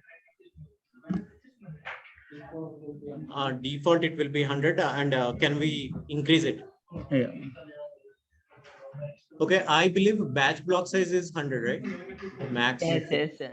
Yes. Okay, so you need to compliance with your batch size, and you need to configure your batch aggregate within that particular limit. Okay. What will happen is if you are enabling streaming or anything inside your batch aggregator, it will try to stop that particular batch aggregate to accumulate this particular payload. Okay. Once that is done, so what it will try to do, it will consolidate that particular payload. Okay. So it is within your batch block size limit. So that is the least configuration that I will try to look at.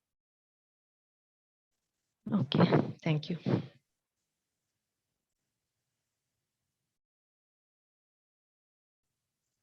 I think believe we have almost a full session. Okay.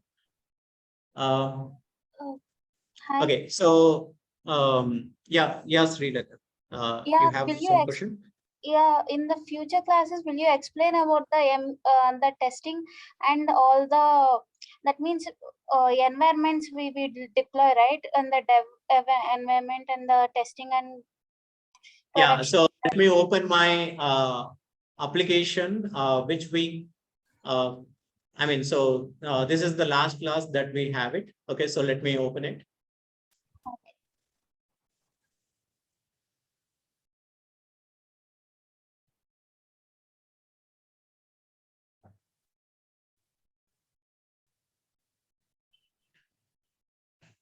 And can I know in the real-time scenarios, we will be use the MUnit recorder only for the MUnit testing, or we either do the manual thing? Okay. So in initial, last 1.5 year, we are trying to use the MUnit recorder. 1 year, I believe. Okay. So earlier we used to create MUnits by using manual process. Okay. So it is very hectic. Okay. But still we will try to create it using that thing. So there is one more option, that is something like scaffolding your MUnits. Okay. And in general, what we will try to do is in your real-time project, we will try to record MUnits only. Why? Because if you are not recording your MUnits, it will take bare minimum 3 days for your actual jar to be completed.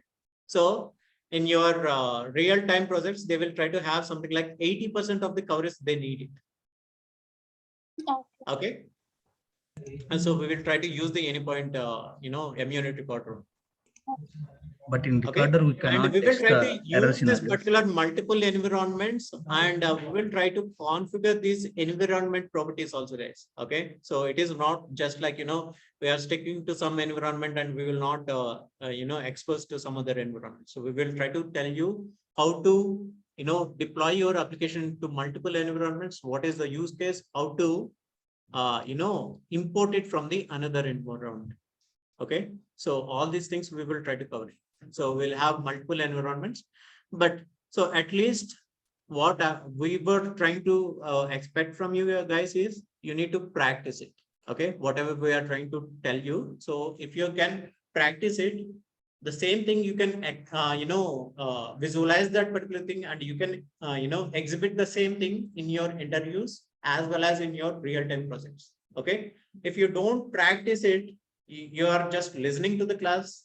It doesn't help you or me in both cases. Okay. So whatever we are trying to explain it, try to practice it so that you will have a full benefit of this particular classes. Yeah. Hello. I have one doubt. Yeah. By using MUnit recorder, we cannot perform the test for error scenarios. How can we test for error scenarios? Okay, so let me open up my last class, which is yesterday, and I'll try to show you that. Meanwhile, anyone can produce something. I mean, so if you have any other questions, you can ask me. Let me open my anypoint student. Hey Amar, I have a small question, right? If the interviewer asks like what you do in the Mulesoft, only the answer is we create APIs, or do we have any other answers also? Yeah, the simplest question is you will try to create APIs. That's it. Nothing else you will try to create it. Okay. You are trying to What kind of APIs you something create? like, sorry. What kind of APIs you create if we ask like that? Okay, so what kind of APIs? Okay, so generally, what kind of see when I'm saying APIs, what it will try to do? It will try to pass some kind of data from one particular system to the other system. Okay, you're creating a data APIs in your Mulesoft, okay, by using your RESTful APIs or any other transport. Okay, what are the other transports that we can, at least know aware of? We know FTP, we know JMS, okay, we know HTTP, HTTPS. What else? Okay, so these kind of protocols, we are trying to use it and we are creating data APIs. Okay, so in most of your real-time projects are relating to your data, nothing else. Okay, see, anything that you are transforming from one particular location to the other location in our IT world or this particular computer era, it is nothing but data ultimately. Okay, whether you are converting your binary data to some other thing, so everything is related to your data. Okay, so we are creating data APIs in your Mulesoft. Okay, and some fellows will try to tell we are creating UI, something, mobile applications, web applications. No, we are not creating anything inside our Mule applications. We are creating APIs only. Okay, please make sure that you stick to this particular thing. Okay. So let me open my What unit test. use Mulesoft, sir? Sorry. What daily apps? Which apps will use Mulesoft? Like, can you say any examples? Which apps? Yeah, which applications use Mulesoft? Okay, see, I'll tell you one thing. So the real-time applications, when you're actually working on some project, there will be something like 200, 300 experience APIs case. Okay, so something like 150 system APIs will be there.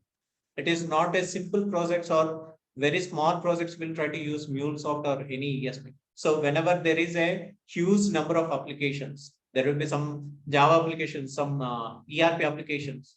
They will try to implement Mule ESPs.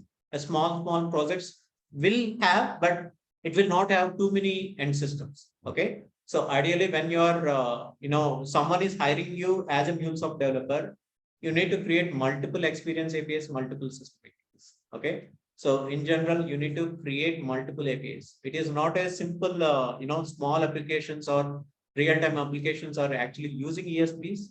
Okay, so if they really want to implement ESPs, the cost is not that much prominent. So they can go for any other small things.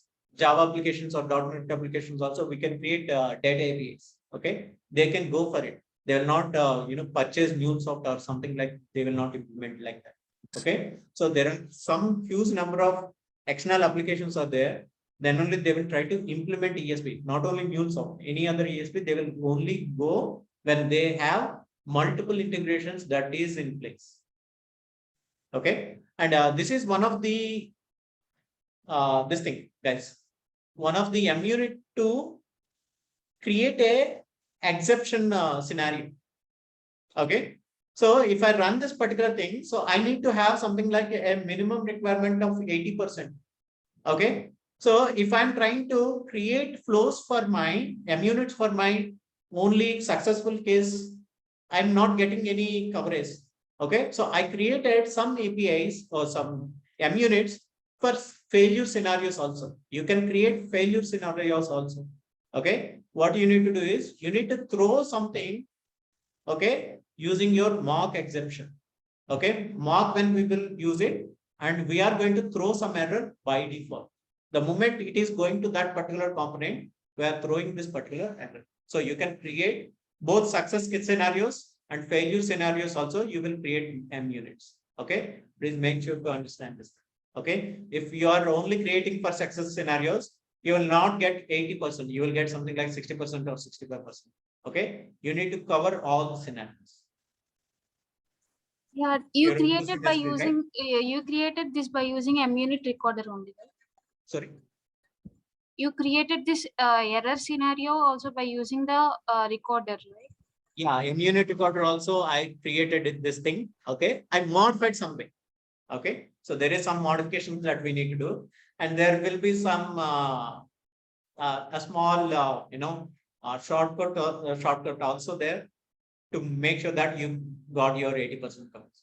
Okay, we'll try to discuss more on this thing. I mean, so at least these things we will try to discuss on last classes. Why? Because our initial classes are more or less like you need to understand the API-led connectivity, how we are going to develop our applications. Then we are going with the units, your CI/CD pipelines, and then the rest of the other things. Okay, how you're applying your securities. Okay, these things we will try to cover it. See, this is not just like explaining some project. Hey, this project will be something like this. So I'll not simply show that. Okay, I'll try to implement some of the APIs so that you need to implement the similar way by using recordings, and you need to understand your concepts. Then only you can explain the same thing to your interviews. Okay, and you can sustain with this particular knowledge inside your projects. Okay, because I personally feel that the moment I see some fellow developers that are coming into projects, they don't know anything about this thing. Even I personally have many people who are just learned Mulesoft and they came into projects. Okay, we try to train them sometimes. Okay, I know what are the issues they face, what level they will understand you. Okay, so that's why we try to clear it out in this particular sessions. Okay, so this particular sessions are who are already aware of you. Okay, so the basic stuff they need to aware of it so that it will have a full potential of this particular classes. All right.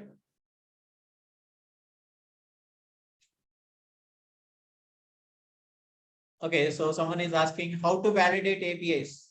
Okay, the bare minimum validation, I will try to do it in Ramels.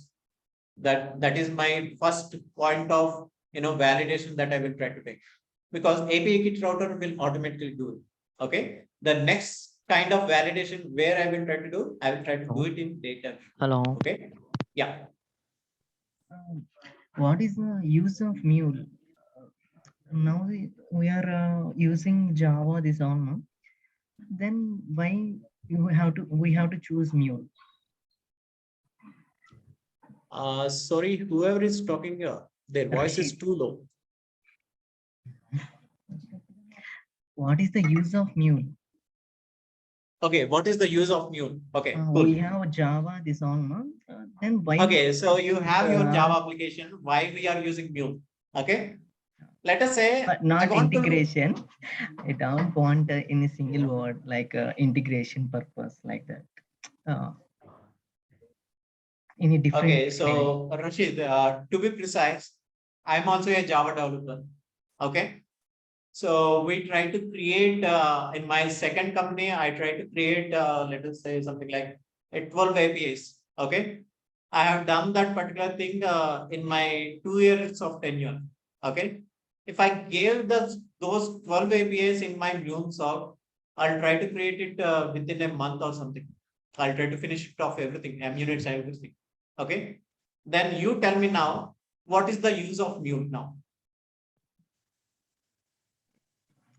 Easily. Okay, so as a developer, is my company's bear me for 2 years for developing these 12 APIs or 20 APIs, or they are good with my experience or this particular Mule? If they can adopt it, they can give me a month's salary and they can finish it off that particular project. Okay, but project billing standpoint of view, you can say, hey, that 2 years is more beneficial to my company, your company. Okay, but not for your client. Okay, the client is the one who is giving the requirements, not your company. Okay, so I can adopt Mule rather than going for any Java developer. Okay, so you can see multiple projects are migrating from Java to Mule, not from Mule to Java.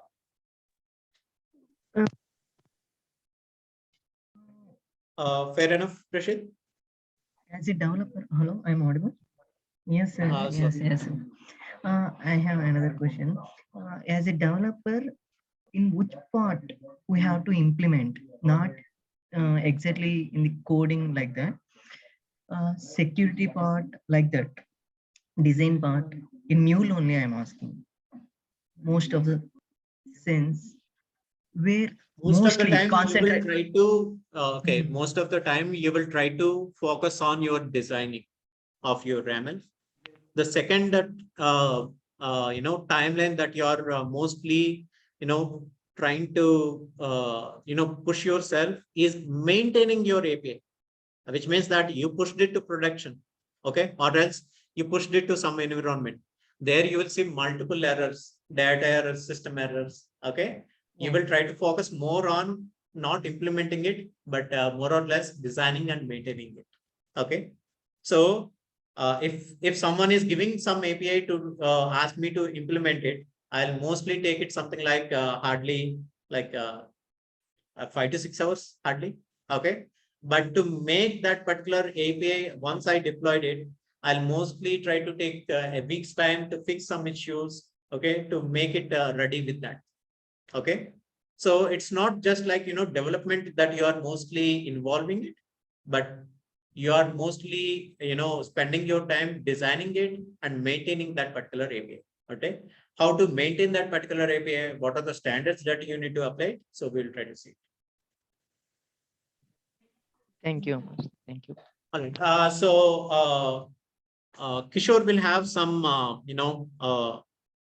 some words that he wants to push it. Okay. So maybe after 10 minutes, I will try to take it. Okay. So just hold on a minute.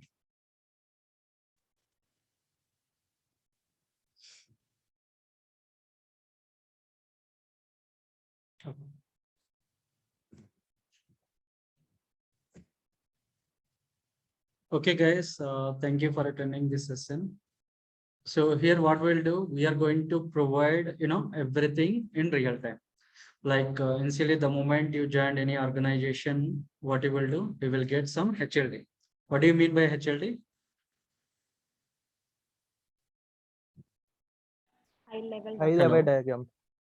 Sorry? High level document. High level document. Okay, so the document we are going to provide here, and we will provide you some, technical document, functional documents, and as well as here we are not going to explain the project. What we are going to do here, based on that document, we are going to create a story or theory in the Jira board, right? So after that, that story is going to assign to you guys. Okay, so after that, we are going to start that implementation, so that here what you will feel, you will get, like how you are working in the organization, same feel you will go to get it over here. Okay, so proper documents, all the interview questions, everything we are going to provide here. And daily, see, if some guys already, attending interviews, right, you can take up that questions. Okay, so whatever the questions you have, we are going to help you. Okay, so that you can crack the interview very easily. Okay.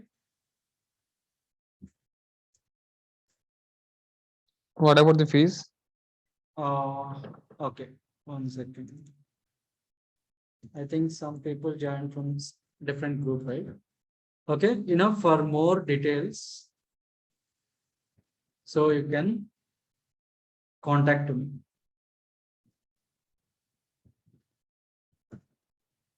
Okay, please make a note this number, or you just take a snap. Okay, and you can contact me so that I'm going to help you. Okay, so here we do have online session and as well as offline session.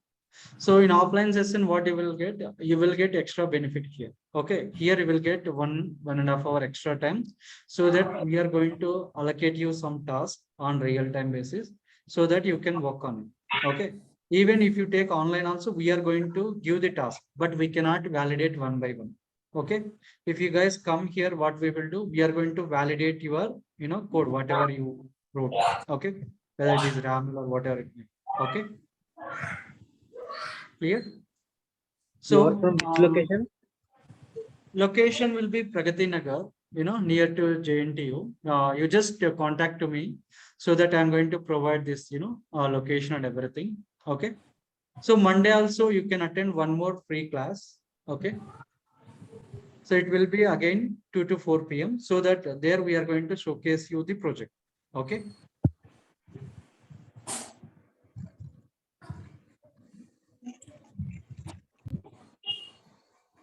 Okay, guys. Any other questions? Okay, you can text me. This is my WhatsApp number, and you can directly reach out to this number. Okay. Okay. Okay.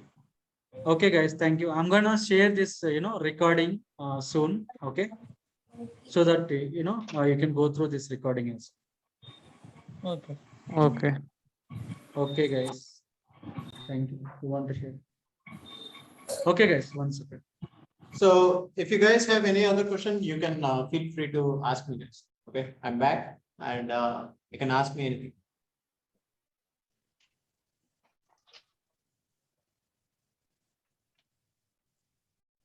Soumya, you are asking something?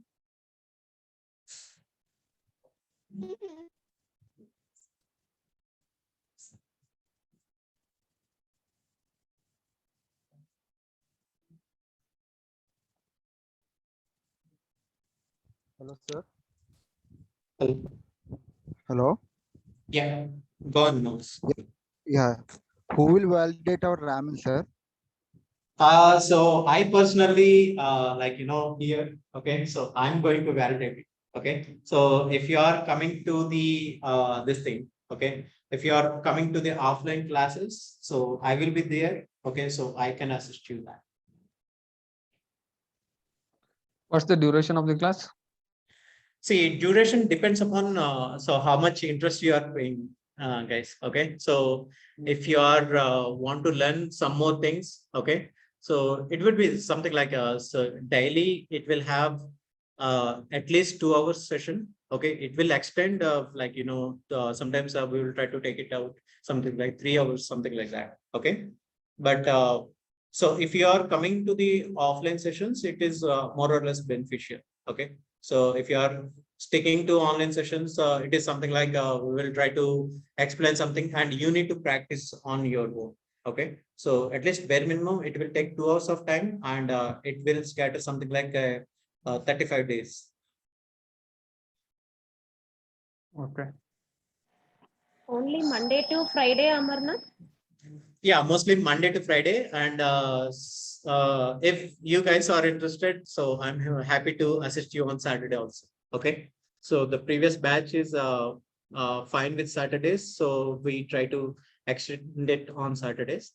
But sometimes we do have some interviews to be conducted. So at that time, so we'll not have on Saturdays. Fine. Then for online class people, if they will get stuck somewhere, then how we are going to help out them? So that's why we are trying to ask you to come to the offline sessions. Okay. Is But it okay if we come intermittently to office? that is also fine. But so it depends upon your schedules and so No, we don't have we any are concern. allowed, right? Yeah, Even if you guys are allowed. Okay, so it doesn't have a separate fee or something. Okay, you can feel free to come to the offline session also. Okay, thank you. If there is no possibility to come to institute and all, then how, Amarnath, how we are going to help out them? Okay, so if it is like a 5 minutes or 10 minutes thing that if I can fix it, I can fix it through a remote session or something. Okay, but we mind that so even I might not get that much time if multiple people are asking the same kind of stuff. Okay, so that's why if you guys are coming to the offline session, I can easily interact with you. Okay.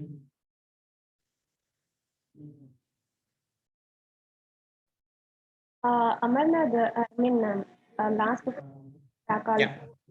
Yeah, no issue. Go on. I can see almost all of the people are like experienced ones, or else almost they have finished their courses, and some are like looks like attending the interviews. So they came up with many questions and many solutions, and but we are new to Mule. So how we are going to follow from step by step? We are following. Hello. Okay, so I mean, so you guys are completely new to the Mule, or you learned something and you are not gone to the interviews?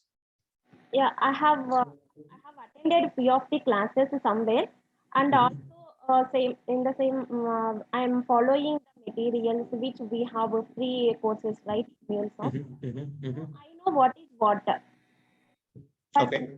even I don't have any real-time experience like IT experience. So in that case, how we are going to explain all these concepts? If we are going to explain in a higher level, then it is not. No, so it is not a higher level. Okay, so whoever came to the last sessions, if you know, so ask them. So I will try to explain in each property level, not like, so we are trying to cover it at high level. Okay. So if we are explaining a HTTP request or a Salesforce connector or anything, so I will try to explain in more or less, I mean, so my level of teaching is something like it is trying to understand the concept rather than sticking to some definitions or something. Okay, so I'll try to explain that. Okay, so it is not like I will try to explain at higher level, trying to say, hey, this particular thing will work, something like this. I'll not go that kind of route. Okay, so if we are sticking to that route, so we don't require these many hours or these many days. Okay, I'll complete this particular session something like 15 hours or 20 hours of time.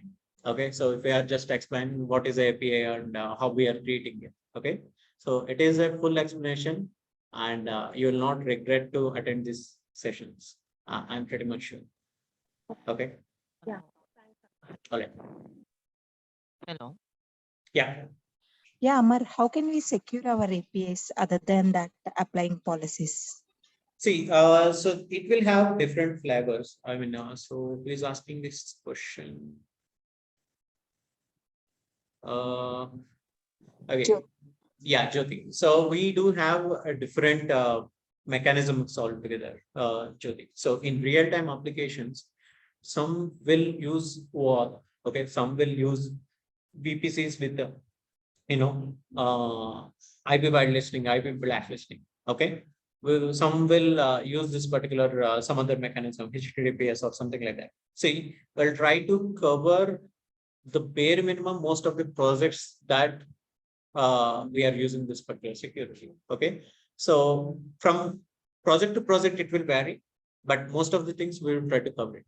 Okay, so some fellows will try to use OAuth to be precise. Okay, but that particular service we can't create it on the fly, but we will try to explain it. Okay, sometimes we will try to stick to this particular client ID, client secret compliance. Okay, we will try to create it that way. So we will try to explain in each and every aspect that you are ready with your projects. Okay, not like you are learning something and you are not sure what in the real-time projects will be. Okay, so it is in line with your projects, and we will try to explain each and everything. But to answer your question, so it will vary from project to project, but we will try to see what are the most projects that we deal with, and what are the most projects are having this particular security profile. We are trying to configure it that way. Okay, if you don't mind, can you like much elaborated on that? Oath means that authorization only? Yeah. Achha, Which okay. means that single sign-on servers will be configured, which is having a token validation URL, and there is something like token generation URL. Okay, so whenever some client is authorizing you with your API, okay, before that they will try to get the token by calling this particular token generation URL by calling username and password, or sometimes they will configure client enforcement, something like that. So once they got that particular token, they will try to utilize this particular token validation URL.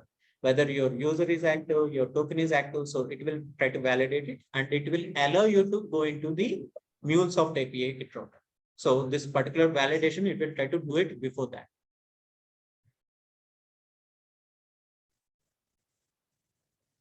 Hello.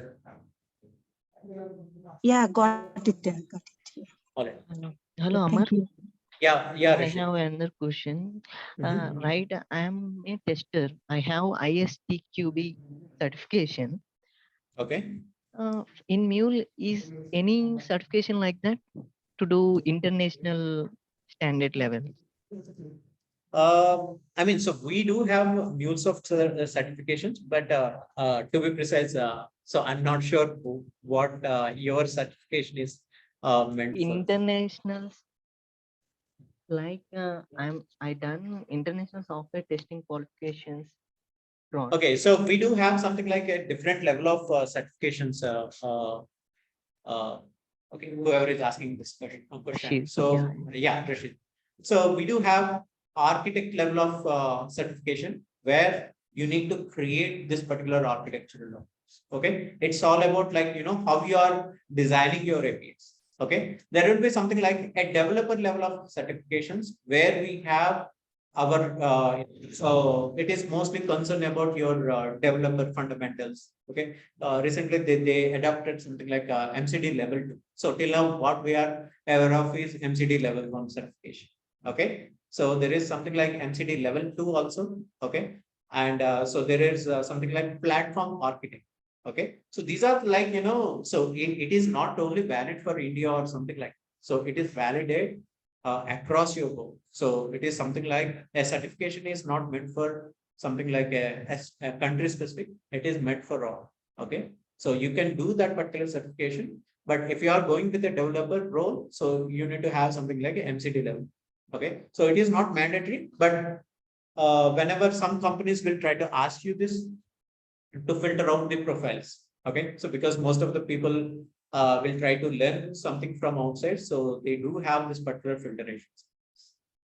Okay, thank you. All right. Yeah.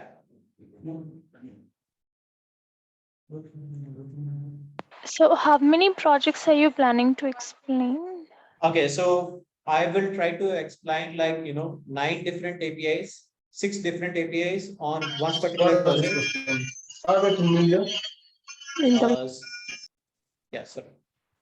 Okay, so there is one more project which is having 3 more APIs, which is having different connectors, which you might not aware of as of now. Okay, so we'll try to cover most of the things. Okay, so it is not just like sticking to one RESTful API or something like a database connector, something like that. So it is mix of everything. So we will try to expose you to process APIs. We will try to expose you FTPs, SFDCs, and everything. And we will try to explain how this particular things is, your project standard APIs that we are trying to create. Okay, so at least bare minimum, I will try to explain most of the things, but even I will try to give you some use cases that you need to, practice.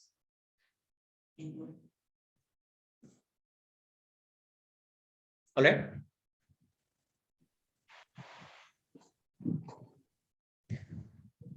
Okay, fine, guys. So I'm stopping the session now. Okay. So we'll have one more session on Monday. Okay, feel free to join. So whatever the questions that you have, you can ask me. Okay, I'm happy to answer your questions. Okay. All right. Thank you. Thank you. Yeah. Thank you, guys. Thanks for your time. Bye. Thank you, Amar. Yeah. Thank you. Bye.